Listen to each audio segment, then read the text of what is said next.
दोस्तों, भगवान राम को काल्पनिक बताने वाले, राम भक्तों पर गोली चलाने वाले इन लोगों को आज पूरी रात नींद नहीं आएगी। योगी आदित्यनाथ ने चंदा चोरों का तो हिसाब किताब बांध दिया है, लेकिन योगी आदित्यनाथ ने कहा है कि हिंदू आस्था से खिलवाड़ करने वाले को माफी नहीं दी जाएगी। अखिलेश यादव की भी मनोकामना को योगी आदित्यनाथ ने पूरा कर दिया है। चंदा चोरों के घर पर बुलडोजर चढ़ाने की तैयारी हो गई है। उधर अयोध्या में चंपत राय के खिलाफ भी मुकदमा दर्ज करा दिया गया है। इस समय की बड़ी खबर आ रही है, योगी आदित्यनाथ की अदालत में हिसाब सबका बराबर होता है। दोस्तों नमस्कार, जय हिंद। मेरा नाम है संदीप और आप देख रहे हैं अपना उत्तर प्रदेश। पूरा विपक्ष एक तरफ से राम मंदिर पर राजनीति कर रहा था, अखिलेश यादव झूठे आंसू बहा रहे थे, और वही कांग्रेस जो भगवान राम को काल्पनिक बता रही थी वो भी राजनीति कर रही थी। रंग बदलने वाले अरविंद केजरीवाल भी राम मंदिर जाकर दर्शन कर रहे थे, योगी आदित्यनाथ से सवाल पूछ रहे थे आखिरकार बुलडोजर कब चलेगा, चंपत राय पर मुकदमा कब होगा। लेकिन आज अयोध्या से इस समय बड़ी खबर आ रही है, लवकुश मिश्रा के घर पर बुलडोजर चलाने की पूरी तैयारी कर ली गई है। बुलडोजर एक्शन हो गया है। चंपत राय के खिलाफ भी अयोध्या के एडवोकेटों ने मुकदमा थाने में दर्ज करा दिया है। इस समय की अयोध्या से बड़ी खबर आ रही है। जो विपक्ष योगी आदित्यनाथ से सवाल पूछता था, उस विपक्ष का भी योगी आदित्यनाथ ने हिसाब किताब कर दिया है। अब ये खास रिपोर्ट देखिए और समझने की कोशिश कीजिए, चाहे लवकुश मिश्रा सही चाहे चंपत राय। अब अयोध्या के चंदा चोरों का हिसाब किताब जो है पूरी मुस्तैदी के साथ हो रहा है।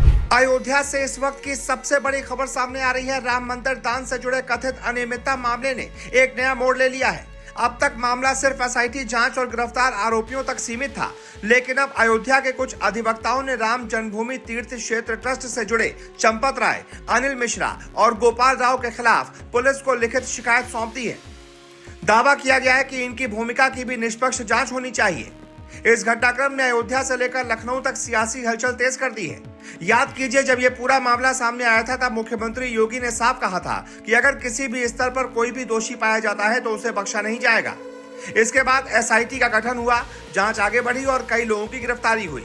अब अधिवक्ताओं की शिकायत के बाद यह मामला एक नए कानूनी चरण में प्रवेश करता दिखाई दे रहा है। जानकारी के मुताबिक पुलिस को दी गई शिकायत में मांग की गई है कि सिर्फ गिरफ्तार आरोपियों तक सीमित जांच न रहे, बल्कि जिन लोगों के नाम शिकायत में लिए गए हैं उनकी भूमिका की भी निष्पक्ष जांच की जाए। ये शिकायत ऐसे समय आई है जब ट्रस्ट की बैठक भी प्रस्तावित है। ऐसे में इस घटनाक्रम को राजनीतिक रूप से भी काफी अहम माना जा रहा है। इधर विपक्ष लगातार सरकार पर सवाल उठा रहा है। समाजवादी पार्टी के अध्यक्ष अखिलेश यादव समेत कई विपक्षी नेताओं ने इस मामले को लेकर सरकार पर निशाना साधा और निष्पक्ष कार्रवाई की मांग की। विपक्ष का कहना है कि कानून सबके लिए बराबर होना चाहिए और अगर किसी भी स्तर पर अनियमितता हुई है तो जांच ऊपर तक जानी चाहिए।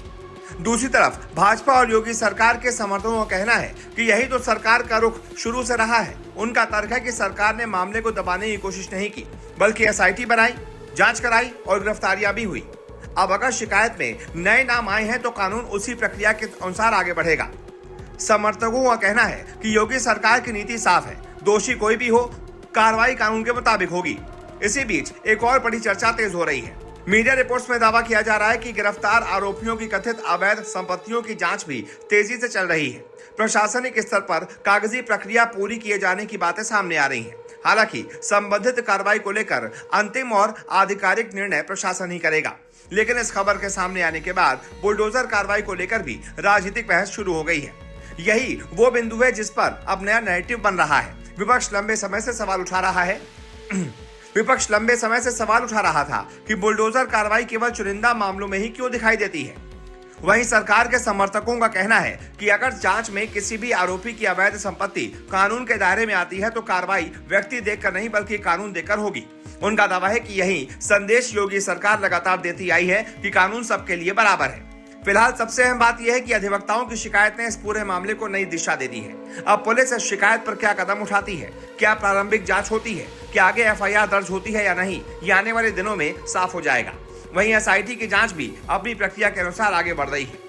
राजनीतिक विश्लेषकों का मानना है कि अयोध्या जैसे संवेदनशील विषय पर उठा यह विवाद केवल कानूनी नहीं बल्कि राजनीतिक रूप से भी बड़ा असर डाल सकता है। एक तरफ विपक्ष सरकार को घेरने की कोशिश कर रहा है तो दूसरी तरफ सरकार के समर्थक इसे इस बात का उदाहरण बता रहे हैं कि जांच किसी दबाव में नहीं रुकी और कानून अपना काम कर रहा है।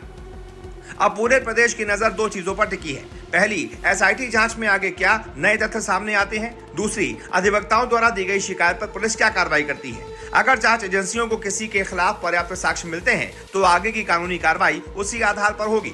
वहीं कथित अवैध संपत्तियों को लेकर जो भी चर्चाएं चल रही हैं, उन पर अंतिम फैसला प्रशासनिक और कानूनी प्रक्रिया के बाद ही सामने आएगा। कुल मिलाकर अयोध्या का ये मामला अब केवल एक जांच का विषय नहीं रह गया, बल्कि प्रदेश की राजनीति का बड़ा मुद्दा बन चुका है। आने वाले दिनों में एसआईटी की रिपोर्ट, पुलिस की कार्रवाई और प्रशासन के अगले कदम ये तय करेंगे कि ये विवाद किस दिशा में जाता है। फिलहाल इतना तय है कि इस मामले पर पूरे प्रदेश की नजर बनी हुई है और हर नई कार्रवाई राजनीतिक बहस को और तेज कर सकती है। वैसे इस पूरे मुद्दे पर आप क्या राय रखते हैं, कमेंट करके बताइए। वीडियो अच्छा लगा हो तो शेयर कर दीजिए।